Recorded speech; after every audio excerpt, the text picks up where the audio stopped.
किरीट सोमय्या यांनी आता तरी भंपकगिरी बंद करावी, मुंबईहून येऊन केवळ चमकोगिरीसाठी अमरावती जिल्ह्याचे नाव बदनाम करू नये, असे अमरावती जिल्ह्याचे माजी पालकमंत्री डॉक्टर सुनील देशमुख यांनी म्हटले आहे. भारतीय जनता पक्षाचे विवादास्पद बाष्पळ व भंपक नेते किरीट सोमय्या यांनी अमरावती येथे येऊन अंजनगाव सुरजी तालुक्यामध्ये हजारो बांगलादेशी रोहिंग्यांना बनावट कागदपत्रांच्या आधारे जन्मदाखल्यांचे वाटप केले असल्याचे प्रशासनावर अतिशय गंभीर खळबळजनक असे आरोप केले होते. तसेच हे एक मोठे रॅकेट असल्याचा सुद्धा आरोप केले होते. अमरावती येथे येऊन पत्रकार परिषद सुद्धा घेतली होती. यामध्ये जिल्हाधिकारी सारख्या उच्च अधिकाऱ्याची चौकशी समितीचा अहवाल येण्यापूर्वीच दोषारोपण करून त्यांच्यावर मुख्यमंत्र्यांनी कारवाई करावी अशी आतातायी मागणी केली होती.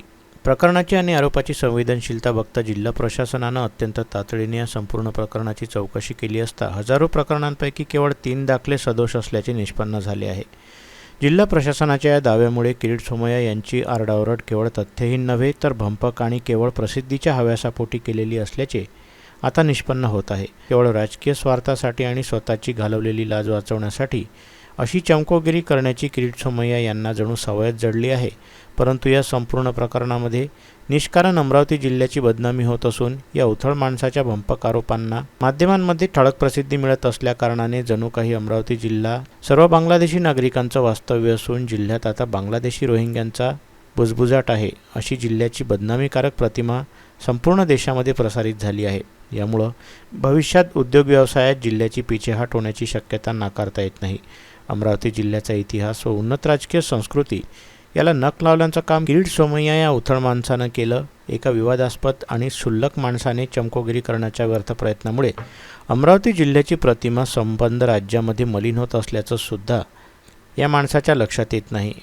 एवढंच नव्हे तर त्यातील केलेल्या दाव्यानुसार जर अशा पद्धतीने अन्य देशातील घुसखोर निर्लज्जपणे आणि अत्यंत सहजासहजी भारत देशात प्रवेश करून भारताच्या कानाकोपऱ्यात पोहोचत असतील तर हे देशाच्या गृहमंत्र्यांचे व संरक्षण मंत्र्याचे मोठे अपयश असून राष्ट्राच्या सुरक्षेला सुद्धा धोका उत्पन्न करणारे असल्याने आपल्याच देशाच्या गृह संरक्षण मंत्र्यांना निष्क्रिय ठरवत आहोत हे या बालिश माणसाला कसं लक्षात येत नाही. चौकशीअंती निष्पन्न झालेल्या निष्कर्षातून आता तरी किरीट सोमय्या यांनी बोध घ्यावा आणि अमरावती जिल्हा व अमरावतीकरांची बदनामी संबंध देशात करणं थांबवावं. भारतीय जनता पक्षाच्या वरिष्ठ नेतृत्वाने त्यांचा बाष्पळ कृतींना आता तरी चाप लावावा असे प्रतिपादन माजी पालकमंत्री डॉक्टर सुनील देशमुख यांनी प्रसिद्धी पत्रकाद्वारे केले आहे. भारतीय जनता पक्षाचे माजी खासदार किरीट सोमय्याजी हे 2 वेळा अमरावतीला येऊन गेले. मागच्या आठवड्यात येऊन गेले आणि त्यांनी पोलीस कंप्लेंट करून FIR लॉन्च केली. त्याच्या पहिले येऊन गेले आणि त्यांनी सनसनाटी आरोप केले की जवळजवळ 1100 किंवा 1000 किंवा 1100 बांगलादेश आणि रोहिंग्या मुसलमानांना अंजनगाव या तालुक्यात अंजनगाव या गावातून जन्माचे दाखले देण्यात आलेले आहे जेणेकरून ते भारतीयाचे नागरिक होतील या बाबतीत त्यांना फायदा होण्यासाठी त्यांना फायदा होईल. प्रशासनाने याची चौकशी केल्यानंतर असं लक्षात आलं की त्या 1100 पैकी फक्त 3 फॉर्म्स असे आहेत की ज्याच्यामध्ये थोडासा गोंधळ आहे आणि ते प्रशासन त्याच्यावर कारवाईसुद्धा करणार आहेत. पण ही जी चमकोगिरी आणि भंपकगिरी यांनी केलेली आहे त्याच्यामुळे अमरावती जिल्ह्याचं आणि शहर अंजनगावचं नाव पूर्ण महाराष्ट्रामध्ये बदनाम झालेलं आहे. आणि अशा या चमकोगिरी आणि भंपकगिरी केल्यामुळे आणि सनसनाटी काहीतरी आरोप करायचे मागेही त्यांनी पाहिलं असेल की खूपशा नेत्यांच्या विरोधात त्यांनी सनसनाटी आरोप केले होते.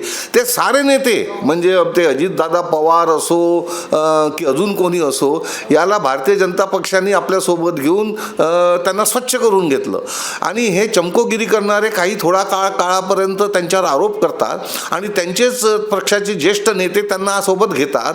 हे असं असताना ह्यांना ही अशा आणि या सगळ्या गोष्टीमुळे समाजामध्ये दुही निर्माण होते, वातावरण कलुषित होते, वातावरणामध्ये विषारी असे वक्तव्य केल्यामुळे वातावरण कलुषित होते. हे सगळं समजत असताना वारंवार या प्रकरणाला जातीय वर्ण देणे मला वाटते चुकीचं आहे. ही चमकोगिरी किंवा भंपकगिरी त्यांनी थांबवावी. यामुळे आमच्या अमरावती जिल्ह्याचं नाव खराब होतं. मोठ्या इंडस्ट्रीज म्हणा किंवा व्यवसाय म्हणा याला एक व्यवसायाला त्यामुळे नुकसान होतं. त्याच्यामुळे कृपया आणि त्यांनी तुम्ही पाहिलं ना पुऱ्या महाराष्ट्रामध्ये ते काही हेलिकॉप्टरनी आले नाही. आली असते तर ते अंजनगावमध्ये हेलिकॉप्टरने की विमानाने उतरले असतील. अरे त्या आपल्या या देशाचे गृहमंत्री आणि संरक्षण मंत्री तुमच्या पक्षाचे 10 वर्षापासून आहेत. ते समजा बॉर्डर क्रॉस होऊन 4-5 स्टेट क्रॉस करून समजा अमरावतीत येत असतील तर ही तुमची नालायकी आहे. तुम्ही कमी पडले आहात त्यांना रोखण्यासाठी.